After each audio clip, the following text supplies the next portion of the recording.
Let me first thank the organizers for giving me this opportunity to present my views.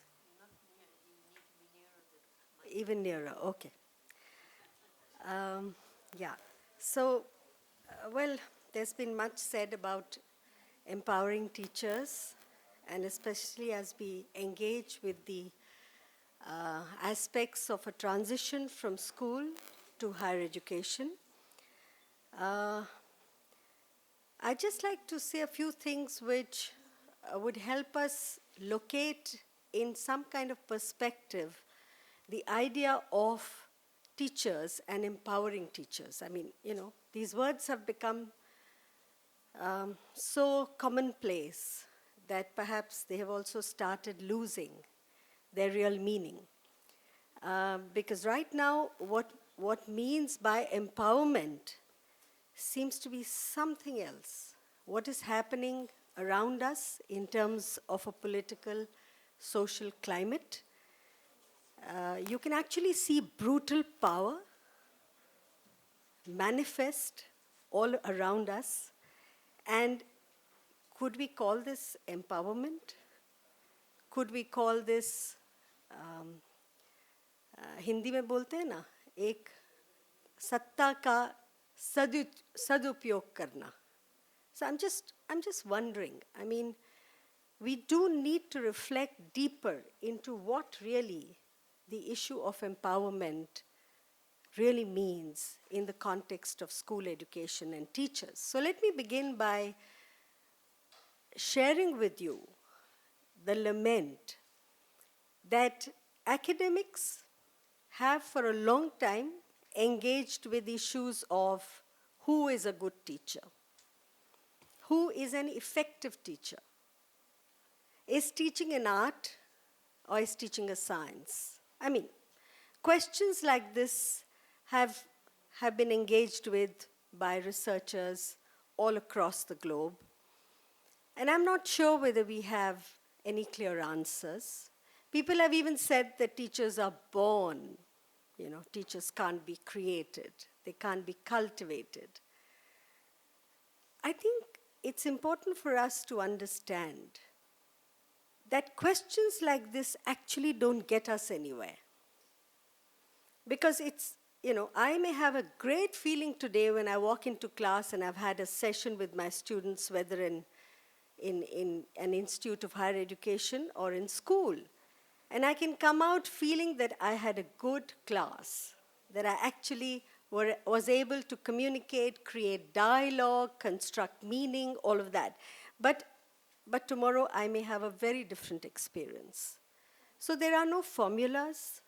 There are no ways in which we can pin down. But the problem with many of us, like the great scientists who have sort of reflected on their own work and realized that even though science sort of began with the idea of searching for truth, and that there is one way of knowing that truth is through the scientific method, I think people have realized over years, including the scientists, who now also engage with questions of spirit and matter. I mean, there is no such thing as matter without spirit.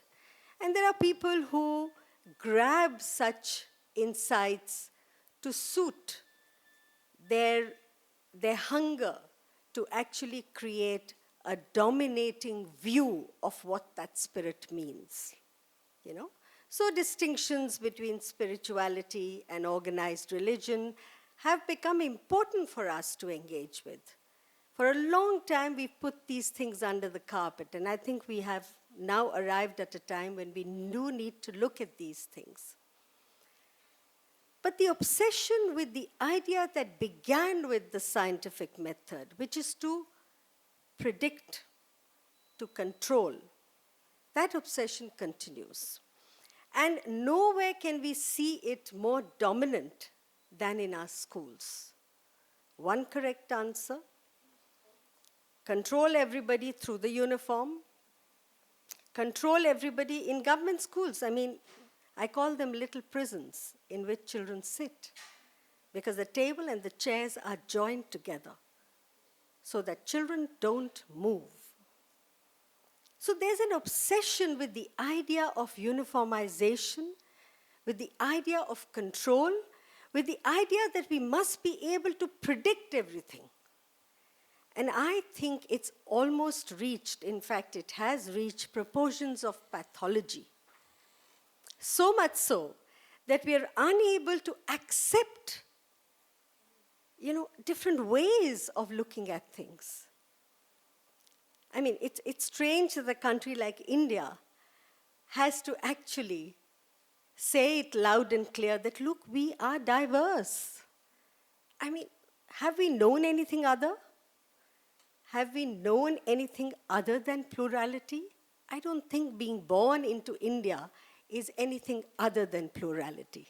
Even though our education system over the years has been stratified to such an extent that we do have schools that are largely homogeneous, because children come from one particular class, and many of the marginalized sections have been thrown into the so-called dysfunctional state school systems, where there isn't even a prison to sit in, there's only a tatpatti.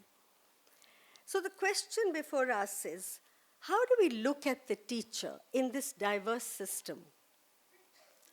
I think there are images and images of teachers that have appeared over the years. I mean, beginning with the great glorification of our past, teacher being a guru, the Gurukul system. Everybody wants to bring that nostalgic, imagined idea of the teacher back as if that was real.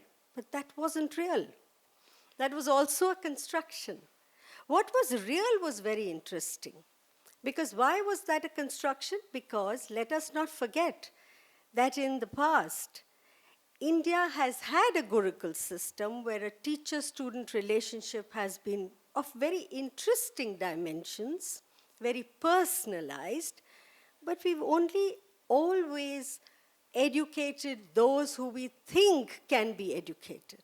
There's been a strong Brahmanical hegemony of the way we've organized our education system. But if we leave that apart for a while and we see what the image of the teacher was in the popular consciousness, which is manifest very interestingly in popular cinema of the 1950s, okay? Post-independence India. You have a popular image of a teacher who's a knowledgeable person, who's a person who every villager goes to for advice, a person who's looked at as the symbol of social change, a person who teaches in a higher education institute in the film Sujata, and the film centers around how science can give us the answers to challenge caste system in our society. Now that was the popular consciousness of a teacher. Now let me go to 1989, when I was in Madhya Pradesh, trying to do some work with tribal children with an organization called Eklavya. And we went to different villages, different towns, and in the town of Harda, we discovered that there were many, many children in a particular school who were being sexually abused by a teacher. So we got worried, and we said it may be best if the community talks to the school rather than us as outsiders, so to speak. And we spoke to the parents, and the parents turned around and said something pretty shocking to us.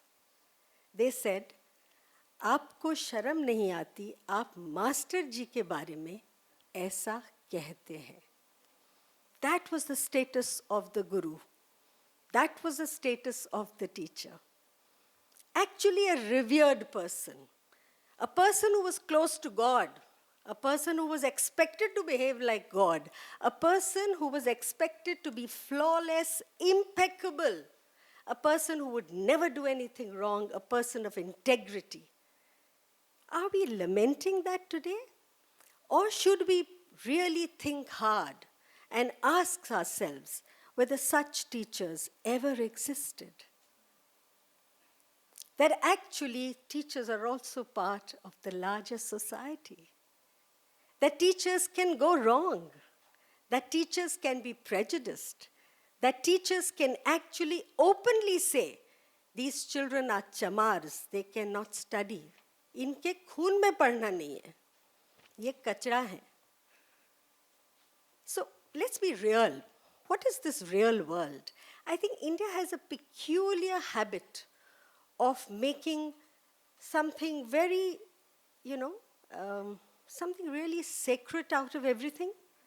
I mean, even the head of the elephant was actually sued by cosmetic surgery. This is what our Prime Minister said in a science congress. So we really need to think hard. The image of a teacher in terms of today, let's say contemporary India, is actually a teacher who is running away from her work, absenting herself from school, is shirking her responsibility to the extent of subletting her own work, and somebody who needs to be disciplined. That's the language used in the new education policy document. There is an all-time low of the image of public opinion of the teacher. And let me tell you, it's no longer just the school teacher. We are also in the same basket. Today, the university teacher is as much labor as the school teacher was made out to be many years ago, beginning with colonial times. Just labor. Today, I can give it the term implementing agency. The school teacher has been a state agent for a long, long time. But today, the school teacher has become an agency of the market. Why? Because the school teacher is being given blueprints of the lessons that she will teach. And schools are doing that happily, buying these lesson plans of these profit-making, market-based agencies and handing it over to the teacher and saying, go teach this in class and nothing else. And we want to empower them. How do we empower a workforce that is being told to dot the I and to cross the T and to sit in a particular way and to never sit right through the class and to actually operate as told? A teacher has become a technician today and just an implementing agency who's not supposed to think. And a few years ago, the CBSE actually said, teachers are very busy people. Let us not burden them with formulating questions. We'll do that separately. Now, if a teacher's soul is taken away from her, which is asking the right questions, the teacher can decide what is the kind of question I need to ask in my class today when I start a new topic. What is the kind of question I need to ask at the end of the 5 classes when I have finished a topic? Which is the kind of question I need to ask when I see a child very quiet? I mean, that is the soul of teaching. There is no teaching without learning. The two are two sides of the same coin. But if we take away the soul of teaching from the teacher, then how can we talk of empowerment? Empowering the teacher today actually means something that we have to first understand how we have disempowered the teacher all these years through our pre-service programs, through our in-service programs, because they all put in one room as a captive audience and spoken to. Very few schools make the effort, and I laud them for making the effort to make teachers equal partners of school leadership. The school leadership today needs to wake up to the idea that the school leadership alone cannot perform the task of the teacher. The teacher cannot be looked at through CCTV cameras in the classroom. There is no sense in autonomy. There is no sense in the teacher owning what she does. Today we have a lot of teachers who are alienated from their work because they've been spied upon, because they've been told, you don't know how to teach, we will tell you how to teach. So it's not only the public institutions which are facing this wrath, but the corporate sector is saying it, who have only money, not any education capacity. The corporate sector is walking right into the education space and telling us how to teach and train teachers. When they have no idea of education, all they have is money. Create a good library. Create good school buildings if you have the money. But whose business is it to empower school leadership, empower teachers? The business of educators.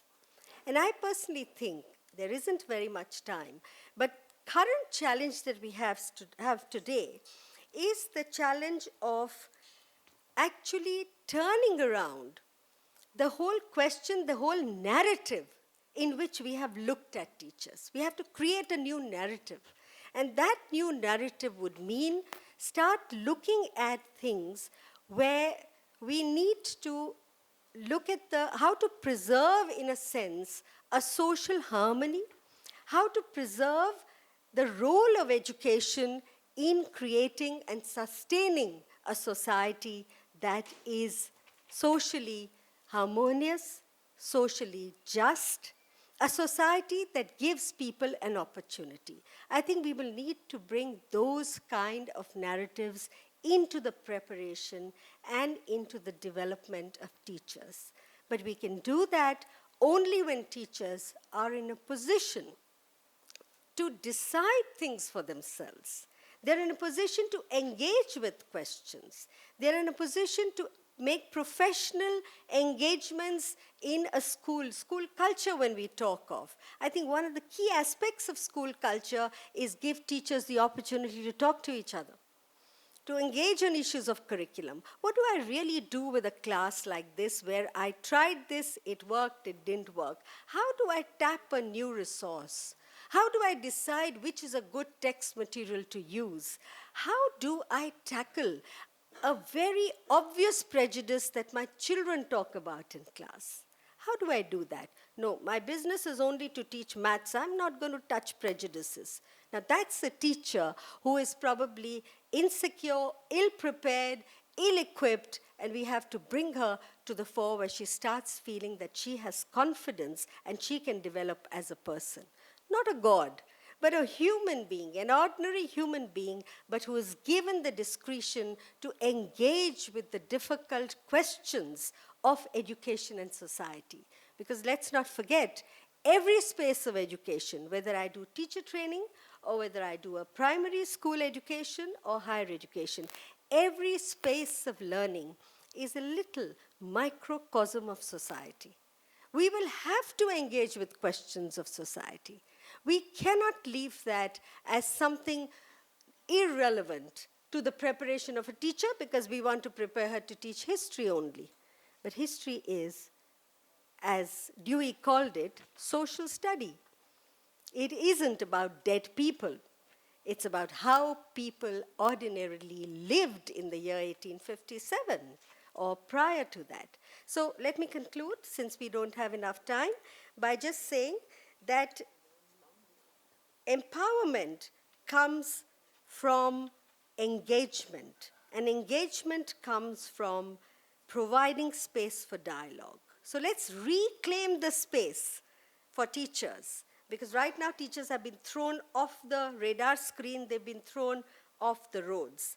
And educational aims will have to bring back the dialogue that everybody has engaged with, whether it was Tagore, Gandhi, Dewey, across the globe, that we are talking about the kind of society we want to create. We are not just doing education for the sake of self-interest or for the sake of global economic competitiveness, but that education is about everyday life and social harmony, and take education aims out of the narrow interpretations of nationalism, which has become the most significant construct today and a big challenge for you and me as educators. Thank you very much.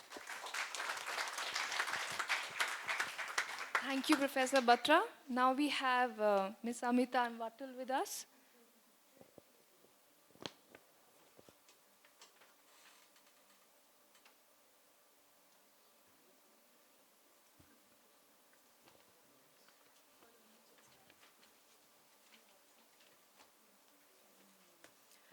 Really problematic.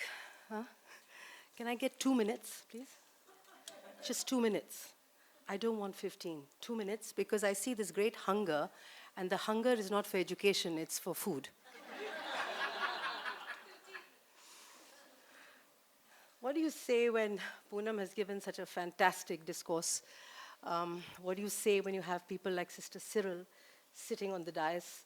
What do you say when you have people like Mr. Sumer Singh? What do you say when you have these fantastic human beings, Ruchi?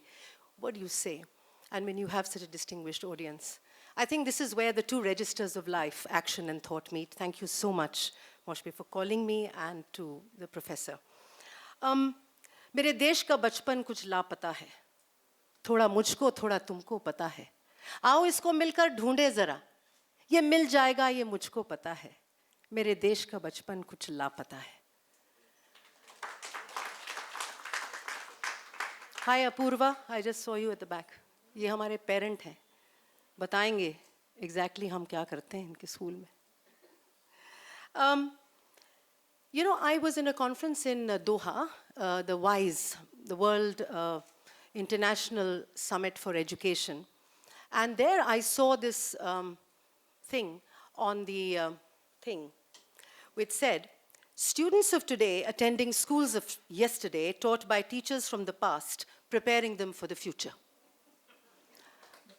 That really scared me. And I developed a huge identity crisis. Because I thought that today, the teacher is living in extremely problematic times.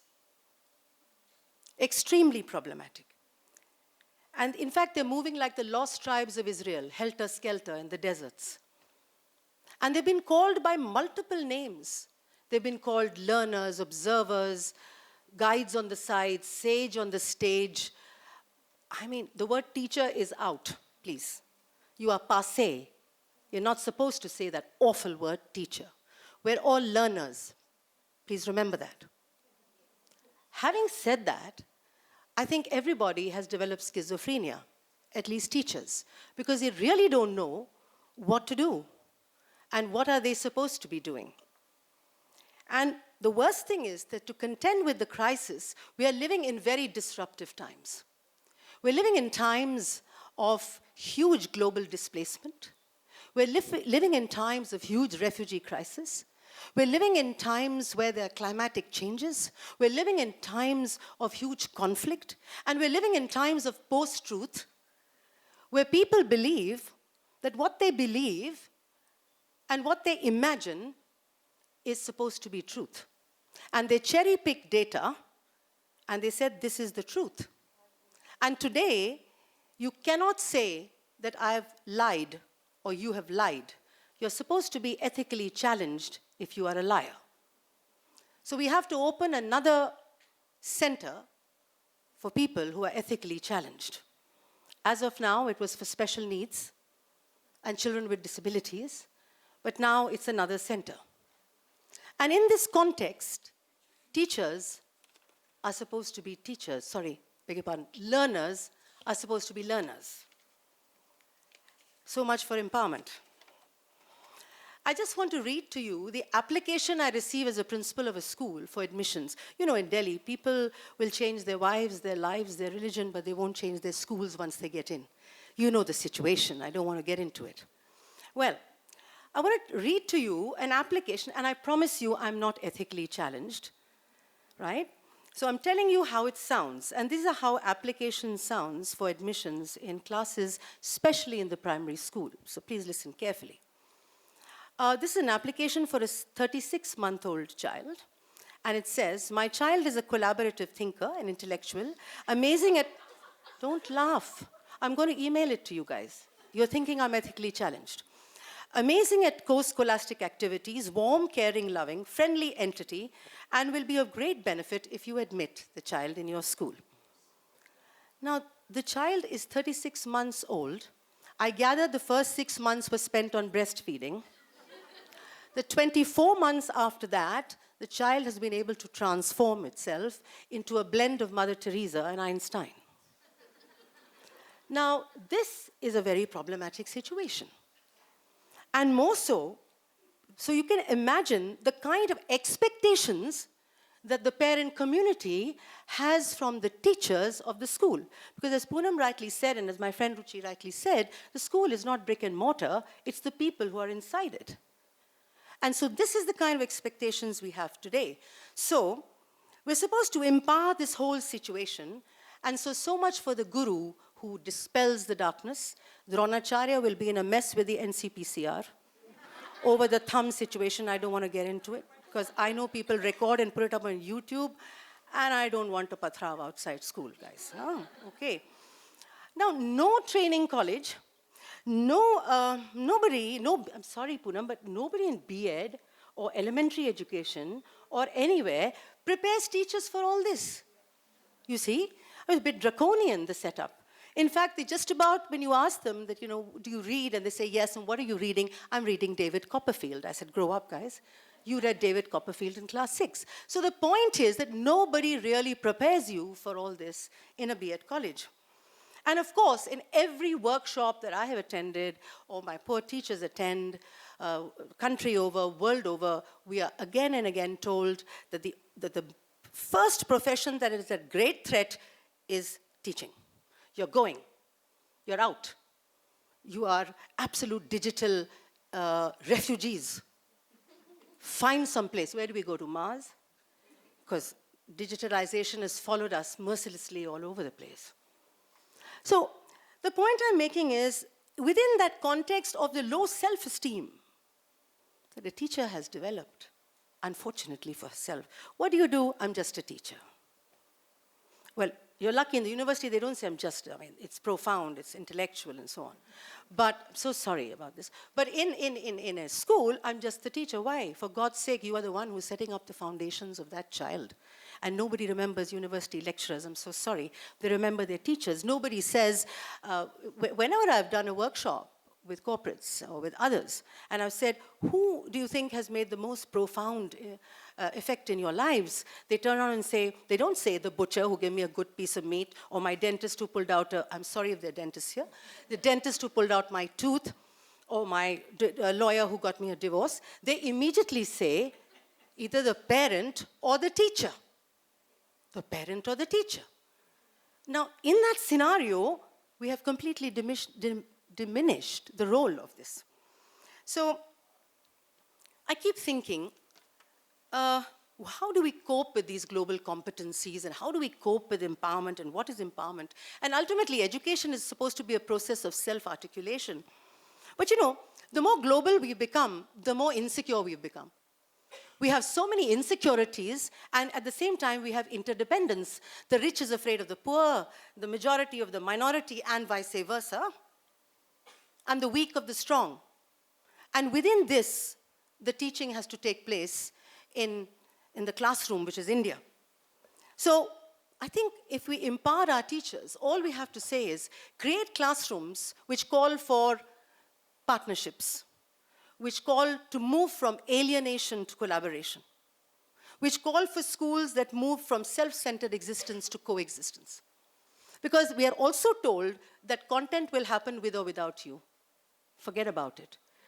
And it's a fact.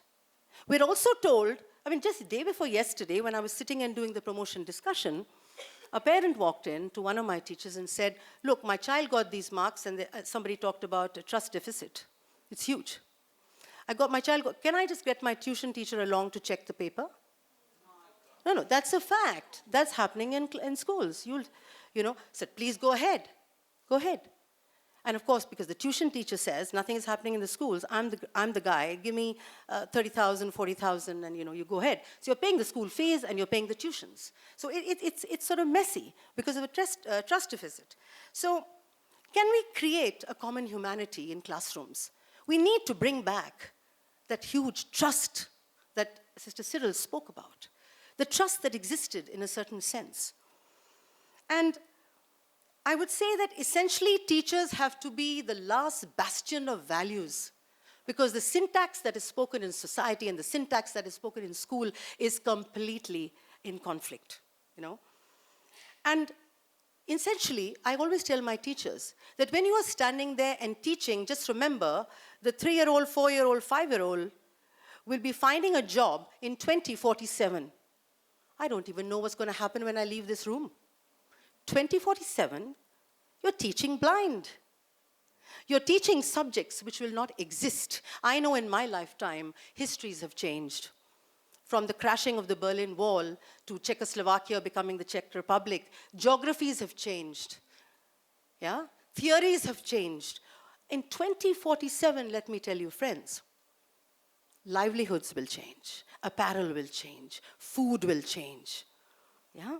The way we think of life will change, relational spaces will change, careers will not be non-existent, completely non-existent. So if you are really teachers, you will always exist if you're looking at mental health, if you're looking at happiness, because a technology can't bring you joy.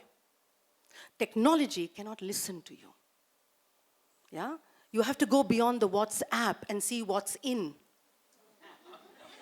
Seriously.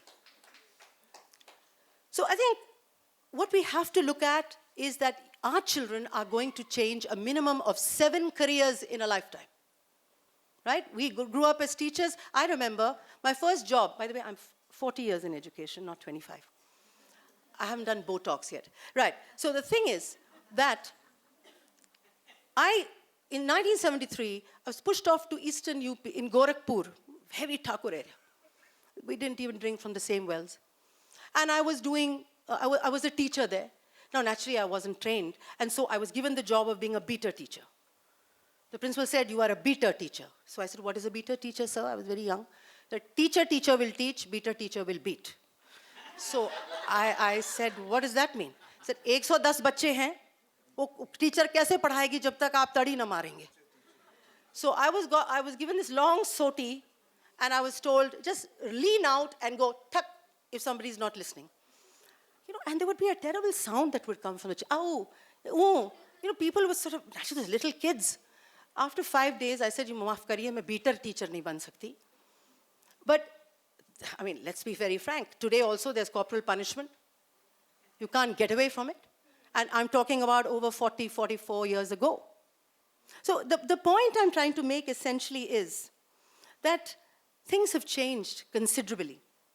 So what do we have to bring into classrooms? What do we have to bring in those classrooms? Empowerment sensitization is about dialogue. It's about global competencies. It's about ecological understanding, knowing that natural resources will never stay there, always. Knowing that half your pulmonary system is hanging on the tree outside. What the tree exhales, I inhale. What I inhale, the tree exhales, which means that you better plant trees. You see? We have to look at our constitution. There must be rights to rivers, rights to animals, rights to birds, rights to life. We have to relook and see how our children think of the Constitution. So let's be reflective, as has been said in various sessions before. Let's give them the potential so that they can lead passionate lives. They can be entrepreneurs. They can be thinkers. Learning is not linear. It's organic like nature. She's slipping towards me. I'm going to end by just the last story. Davos. You've heard of Davos? Yeah? Naam nahi hai, World Economic Forum.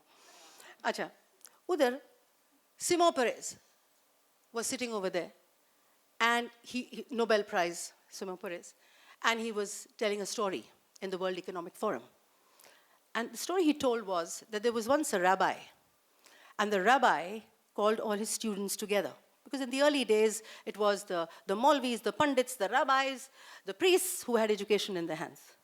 So he called the children and he said to them, how do you know when dawn breaks and night ends? Right?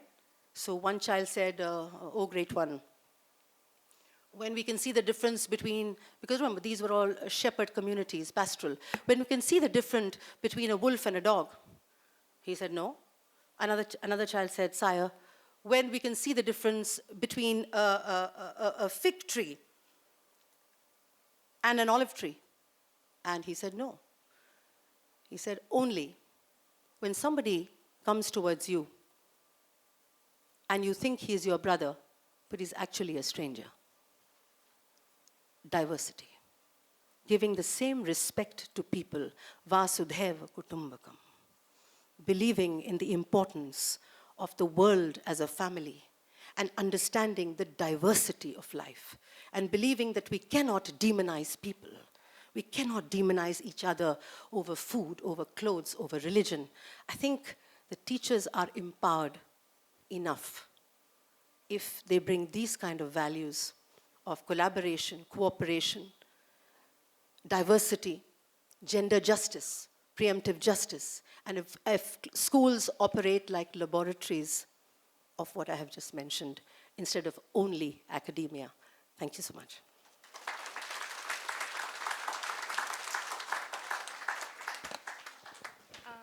Thank you very much. Do we have time? 10 minutes. Okay, Quick round of questions and then. 10 minutes for quick round of questions.